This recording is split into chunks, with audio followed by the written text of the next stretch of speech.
ঈদ উল ফিতরের বাকি মাত্র কয়েকটা দিন। বাড়তি চাপ এড়াতে আগেভাগে রাজধানী ছাড়তে শুরু করেছেন নগরবাসী। বলছেন ভোগান্তি এড়িয়ে স্বস্তির যাত্রার জন্যই এই সিদ্ধান্ত।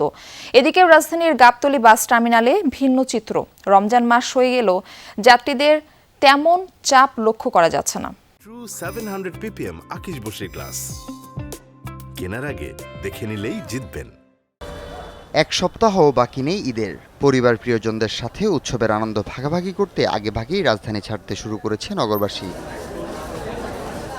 রেল স্টেশনগুলোই এখন থেকেই যাত্রীদের বাড়তি চাপ লক্ষ্য করা যাচ্ছে। বলছেন ছুটি শুরুর কয়েকদিন আগে যাত্রা শুরু করলে তুলনামূলক স্বস্তিতে বাড়ি পৌঁছানো যায়। আমাদের তো সরকার ছুটি দিয়েছে 17 তারিখ থেকে, কারণ ওই সময় তো প্রচুর মানুষ গাড়ি দিয়ে যাবে। এই সুবাদে আমরা ফ্যামিলিকে আগে পাঠাই দিতেছি যাতে আমাদের যাওয়াটা সহজ হয় আর কি। ভিড়ির কারণে একটু আগে যাওয়া গেলে একটু রিল্যাক্সে যাওয়া যাবে। সামনে ট্রেনের ভিড় হতে পারে, সামনে তো লং ছুটি, সবাই বাসায় যাবে, তো সেই ক্ষেত্রে হয়তো ভিড় হতে পারে, যার কারণে ফ্যামিলি সব আগেই পাঠাই দিচ্ছে আর কি। সকাল 9টা পর্যন্ত মোট 11টি ট্রেন কমলাপুর স্টেশন ছেড়েছে। এর মধ্যে ঢাকা থেকে চট্টগ্রামগামী মহানগর প্রভাতী প্রায় 1 ঘন্টা দেরিতে ছাড়ে। তবে অন্য ট্রেনগুলো নিয়মিত বিরতিতে স্টেশন ত্যাগ করে।